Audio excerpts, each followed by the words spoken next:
Hello, beautiful ones. Welcome back to my channel. I am so happy to be back here with you to start out a new week. If you are new here, a very special welcome to you. My name is Leisha, and I have been documenting my personal leveling up journey for a little over 2 years now. I have been working on taking myself through a transformation from broke beach bum to elegant, feminine, and affluent woman. So if you would like to join in with me for the journey, please subscribe. I typically upload a video every Sunday. By the way, if you would like to connect further with me and see a little bit more of my personal life behind the scenes each week, please join me over on Instagram at Leisha Leveling Up. You can send me a request to follow, and please send me a DM so that I don't miss you and know that you're an actual person and not a bot. I have really been enjoying connecting with so many of you ladies over there in my DMs as well, and I look forward to connecting with you soon. Now, if you are new here, I have been returning slowly but surely back from my maternity leave. So I had my daughter at the end of 2021, and I have been back uploading now since May. So I am kind of wanting to catch you all up to speed with where I am currently in my life, as the circumstances have changed quite a bit. So if you hear me reference some things like having my daughter and being a mom now and having to shift my perspective around my priorities that I'm working on with leveling up, that's why. And you may want to go and catch up with some of those videos. I will leave a playlist at the end of this video that you can go back through and watch if you would like to catch up with me. Last week, you all seemed to really enjoy my video with the tips from project management and using those in your level up journey to feel a little bit less overwhelmed, feel a little bit more planned out, and approach things, I guess, the way that I kind of approach things and getting so much done in different areas within my life while still feeling like I can live a life, you know, to a certain extent. I have had to change up quite a bit in my schedule and the way that I approach my goals now that I am a mother to a 6-month-old, and it is my first child as well. So there has just been a lot that I've been adjusting to, and that includes my daily journaling routine, which I wanted to give you an update on and give you more specifics about how I use a daily journal routine for leveling up and how you can track your level up journey process through your journal routine. Now, if you're like me, you probably hate feeling like you are going around in circles, like you don't know which way is up and you don't have very clear direction. And so for me, being someone who has a project management background, and that's sort of the way that I try to live my life, I have to rely on disciplines like journaling in order to help me to stay grounded, help me to stay focused, and ultimately create better thoughts in my mind so that I can go throughout my day taking the action that I need to be taking. I think that for many years now, even before I started a level up journey, I have had a journal routine that has been just such an important life-changing practice for me, and my ability to overcome things like even just social anxiety or wanting to start off in a new career direction, wanting to work on, you know, my fitness and health. And journaling is just such a good therapy that you can do every single day to further give you a solid foundation for the actions that you need to take. And it's something that just costs you your time, right?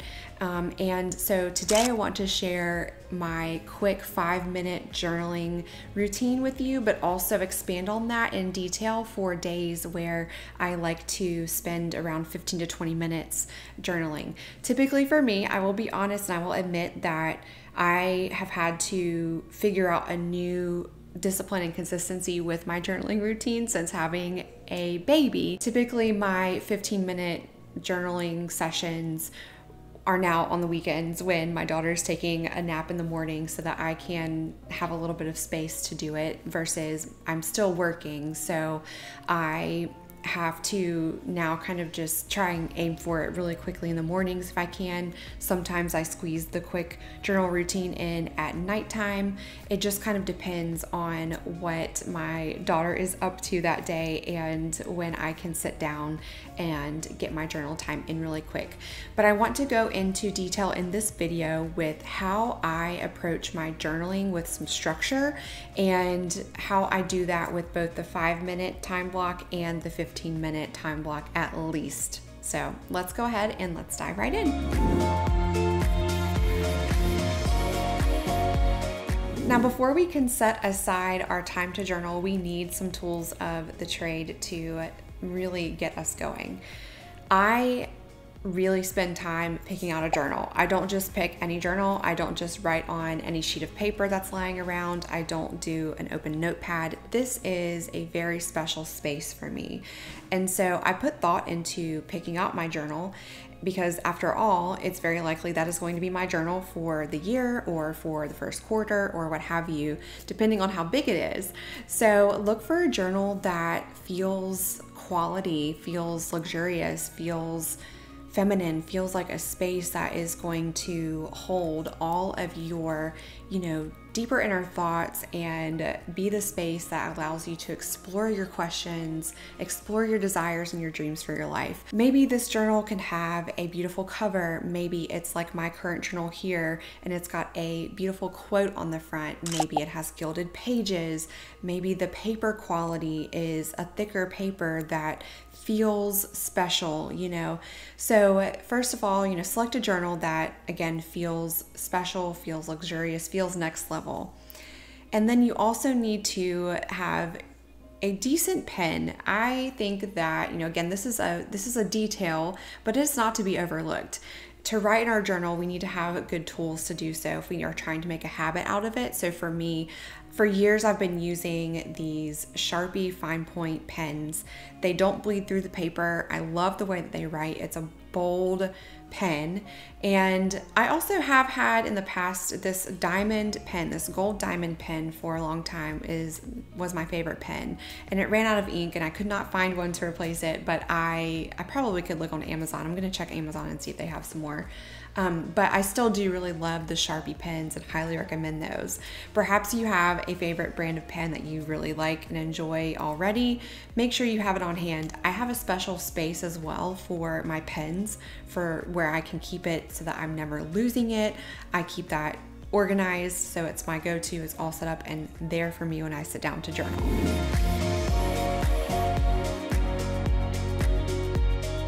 Next, we want to set the stage, and I think that your surroundings, again, are very important. I don't want you to overthink this. If you've been around here for a little while, you know that I am not at all a fan of overthinking it when it comes to leveling up. I want you to, however, feel like even if you are journaling from a dark, tiny apartment somewhere like I used to do back in the day, I would still create something special about the space in the mornings. If that was typically when I was journaling, was my morning sessions. Could you light a candle? Could you put a small bouquet of flowers on your desk where you're going to journal? Could you create a little nook that you use specifically for journaling? Could you have a special cup of coffee or tea that you bring to your journal space every time you sit down? So how can you create a feeling that just, feels good, that you feel good sitting in your surroundings, even if it is just something small? Bring a special element to that journaling session. Something else that you can do to really set the stage for your journaling session is play some music that just you love.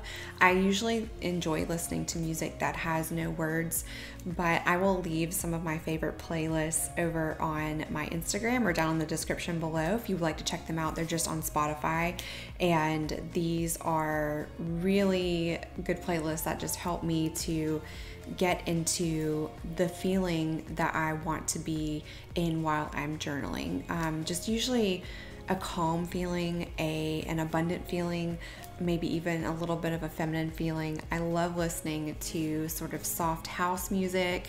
Some days I like to listen to just classical music or jazz, and other days I really enjoy listening to just like as if I were sitting in a cafe abroad or something, just some casual cafe music that starts my morning out feeling like, I don't know, like I just woke up in the middle of Paris or something. So those would be my tips for setting the space for your journaling session. Lastly, before I head into my journaling framework, I do encourage you as well to consider the time of day that you journal. Now, morning is the ultimate time, in my opinion, to journal if you are wanting to use your journaling session in your leveling up journey to set the pace for the day. Morning is my favorite time for that. However, you may want to journal in the evenings before you go to bed as a way to quiet your mind and to settle in and have an evening of calm as you drift away to sleep. You may also be like me some days now where I have to think about it or adjust on the fly according to my daughter's schedule. So I always try, though, to reserve at least a few times a week where I know that this is the time that I'm going to sit down and journal. Usually the weekends I will enjoy sitting just a little bit longer with my journal because I don't have to get straight to work. I don't have to fit as much in when I'm trying to sit down and get to work for the day, right? So think about that a little bit. Be very intentional with the time that you sit down to journal so you set yourself up for success here. Now let's go ahead and talk about what to write in your journal.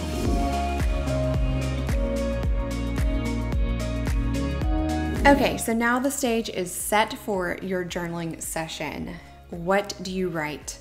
First of all, I think it is so important to start with gratitude. I typically have 3 things that I will say in the beginning I'm thankful for right away. And I say usually I am grateful for X. I am grateful for Y.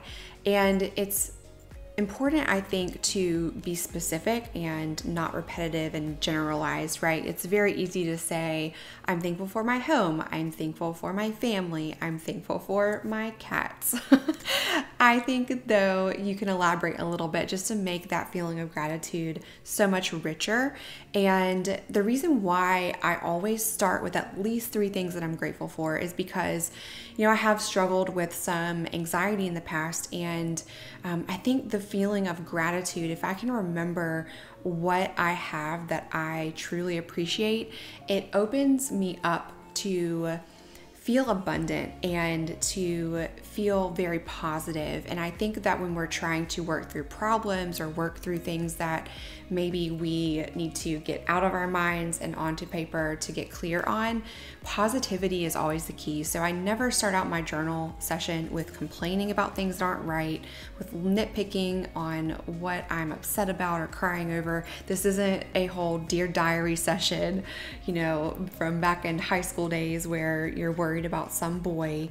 No, this is starting out from a place of gratitude and being grateful for what we already have, what we've already accomplished in our journeys, so that we can feel abundant as we move into the rest of the session. Next, I like to take 3 things that I need to see happening that day or are really high on my priority list of things to do. It doesn't just have to be from your list of work to accomplish. It can be something that you need to do for self-care. And I think that is important to also consider when you are journaling. You have a journal routine for leveling up. You need to make sure that you focus a little bit on the things that are outside of your work to-do list, outside of your housework to-do list, and make sure you put in something that you're going to be doing that is enjoyable and is almost like a little bit of a treat. Try and make at least one of your 3 things that's typically what I'll do. So for me, I'll say today, something like I really enjoy lately is I enjoy going to my yoga class at the sports center. I like to maybe get a green smoothie. So that is just a quick example of the 3 things that I'll write next. And then finally, in the abbreviated version, the last sort of bit, I will just write down 3 things that I am sort of dreaming about, 3 things that would feel really good for me to accomplish and look forward to. It doesn't have to be about just that day. It could be about for your week. It could be about for your year. I just like to end feeling like I'm hopeful, feeling like I have some reminder of what I'm working towards. And I think that even in an abbreviated journaling session, you don't have to go through and spend hours just writing out all of your feelings for it to be effective. And again, keep it simple, don't overthink it too much.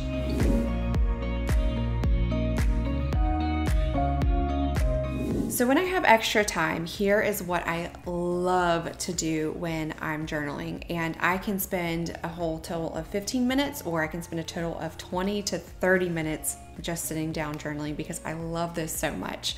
So in addition to the first sort of 3 things approach that I mentioned, I love to sit down and script out what an ideal day in my life of, the version of myself, the next level version of Leisha that I'm working towards would look like. And this is so much fun.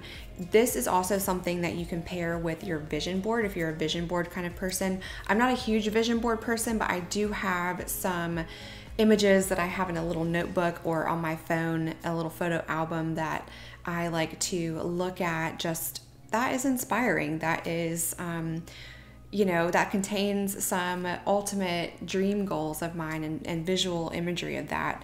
And I love to just set that out in front of me if possible while I'm journaling. This can feel really nice and typically puts me in such a good mood. Finally, I think that it is important to conclude your journaling session with a special phrase that helps you to leave it all there in the journal and move on about your day. And for me, my phrase is, "And so it is, amen."